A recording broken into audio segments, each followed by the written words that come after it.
एक ऐसे विरोधाभास पर विचार करें जो मृत्यु की हमारी पूर्ण परिभाषा को चुनौती देता है। कहीं किसी प्रयोगशाला में इस समय एक मानव का सूक्ष्म अंश विभाजित हो रहा है। वो बढ़ रहा है, सांस ले रहा है और पोषक तत्वों का उपभोग कर रहा है।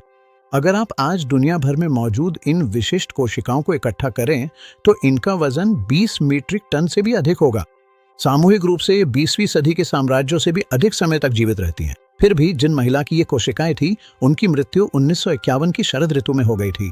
दशकों तक आधुनिक जीव विज्ञान एक अड़िग प्राकृतिक नियम के तहत काम करता रहा। मानव कोशिकाएं जो इन विट्रो यानी कांच में प्रयोगशाला के कृत्रिम वातावरण में पाली जाती थी, बहुत नाजुक होती थीं। वे बूढ़ी होती थीं, सड़ती थीं और कुछ पीढ़ियों के बाद अनिवार्य रूप से मर जाती थीं।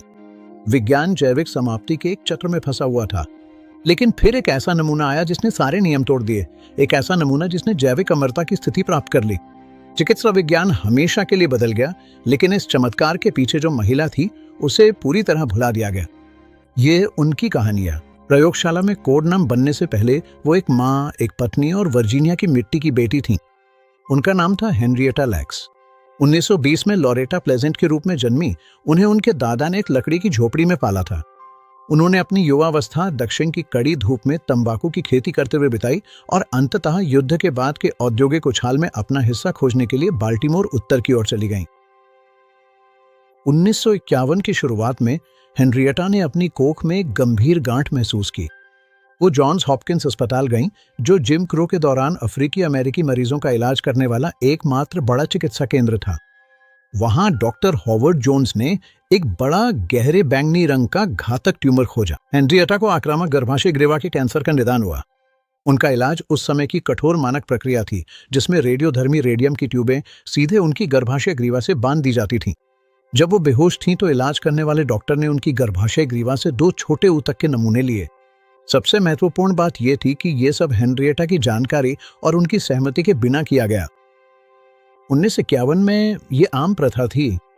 ये ऊतक के नमूने डॉक्टर जॉर्ज गे की प्रयोगशाला में भेजे गए, जो मानव कोशिकाओं को उगाने के जुनूनी शोधकर्ता थे। 2 दशकों तक हर एक नमूना जो उन्होंने अपने कल्चर मीडियम में रखा मर गया, एक भी नहीं बचा। उनकी लैब असिस्टेंट मैरी कुबिचेक ने हेनरिएटा के नमूने को तैयार किया और उसे HELA यानी हीला के नाम से लेबल किया। इसके बाद जो हुआ उसने विज्ञान की सारी समझ को चुनौती दी। इन घातक हीला कोशिकाओं ने कुछ ऐसा किया जो पहले कभी नहीं हुआ था। वे सिर्फ जीवित नहीं रहीं, बल्कि हर 24 घंटे में उनकी संख्या 2 गुनी हो गई। वे अदम्य जीवन शक्ति के साथ बढ़ती रहीं। आखिर ये कोशिकाएं अमर क्यों की?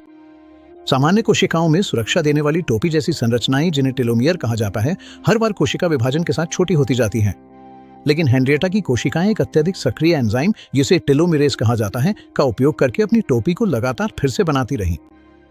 उन्होंने मृत्यु की उल्टी गिनती को पार कर लिया। 4 अक्टूबर 1951 को हेनरिएटा लैक्स अपनी बीमारी से हार गईं। लेकिन जब उनका परिवार शोक मना रहा था, उनकी कोशिकाएं हवाई जहाजों में चढ़ रही थीं। हीला की कहानी तो बस शुरू ही हुई कि ये कोशिकाएं मानवता की सबसे प्रमुख जैविक कार्यशक्ति बन गई, जिन्हें दुनिया भर की प्रयोगशालाओं में भेजा गया।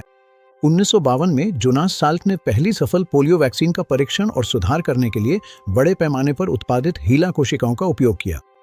हीला कोशिकाओं को पहले अंतरिक्ष अभियानों में भेजा गया ताकि शून्य गुरुत्वाकर्षण और ब्रह्मांडीय विकिरण का मानव ऊतक पर प्रभाव अध्ययन किया जा सके। वे in vitro fertilization, gene mapping, chemotherapy, दवाओं और कोविड-19 के खिलाफ टीकों की नींव बन गई। हीला वैश्विक जैव चिकित्सा उद्योग की बहु-अरब डॉलर की आधारशिला बन गई। कंपनियों ने उनकी जीव विज्ञान पर कॉर्पोरेट साम्राज्य खड़े कर दिए, फिर भी उस महिला की पहचान दफन कर दी गई। 20 से अधिक वर्षों तक उनका परिवार गरीबी में रहा, अपनी मां के जीवित ऊतक के बारे में अनजान। सच्चाई 1970 के दशक में संयोगवश सामने आई। उनके बच्चों को ये किसी विज्ञान कथा के डरावने सपने जैसा लगा। हेनरिएटा लैक्स की कहानी में एक विशाल नैतिक जागरूकता को मजबूर किया, जिससे शारीरिक स्वायत्तता और नस्लीय समानता पर बहस छिड़ गई। उनकी कोशिकाएं वास्तव में सुई जेनेरिक्स थीं, पूरी तरह से अनोखी, जो अपने आप में एक अलग वर्ग बनाती थीं। किसी ने भी पहले ऐसी चीजें कभी नहीं देखे थी। आज वैज्ञानिक समुदाय हेनरिएटा लैक्स को खुले तौर पर सम्मानित करता है, ये स्वीकार करते हुए कि आधुनिक मानव दीर्घायु उनके उपहार पर आधारित है।